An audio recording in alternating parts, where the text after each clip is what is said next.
Objet croisillon SCP-002. Classe Euclide. Procédure de confinement spéciale SCP-002 doit rester connecté à une alimentation en énergie adaptée en permanence, pour le maintenir dans ce qui semble être un mode de rechargement. En cas de panne de courant, la barrière d'urgence entre l'objet et l'installation doit être fermée et les environs directs évacués.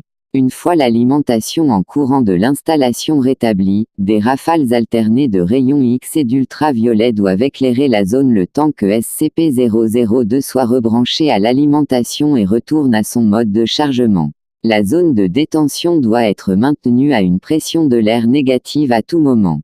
Des équipes incluant un minimum de 2 membres sont requises à moins de 20 mètres de SCP-002 ou de son espace de détention. Les membres du personnel doivent maintenir un contact physique les uns avec les autres à tout moment pour confirmer la présence d'une autre personne que eux-mêmes, la perception pouvant être émoussée, biaisée, ou influencée par la proximité avec l'objet. Aucun membre du personnel de niveau inférieur au niveau 3 n'est autorisé dans SCP-002. Cette exigence peut être levée par autorisation écrite provenant de 2 administrateurs hors site de niveau 4.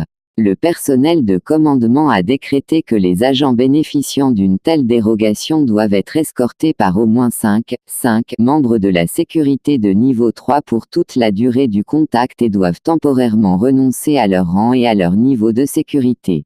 Après le contact, le personnel de commandement sera escorté à au moins 5 km de SCP-002 pour subir une quarantaine de 72 heures et une évaluation psychologique. S'il est considéré par le personnel psychologique comme étant apte au travail, son rang et son niveau de sécurité seront restaurés à la fin de la quarantaine. Description: SCP-002 ressemble à une croissance charnue et tumorale d'un volume approximatif de 60 mètres cubes, ou 2000 pieds cubes. Une trappe à valve de fer sur un côté mène à son intérieur, qui ressemble à un appartement à loyer modéré standard de taille modeste.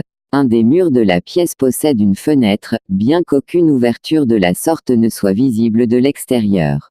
La pièce contient des meubles qui, après un examen attentif, s'avèrent être en os sculpté, en cheveux tissés, et en autres substances biologiques produites par le corps humain.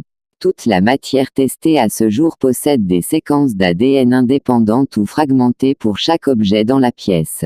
Se référer au rapport de Mulhausen, Crossref, document 00-023-603, pour les détails concernant la découverte de l'objet. Référence: à ce jour, le sujet est responsable de la disparition de 7 membres du personnel.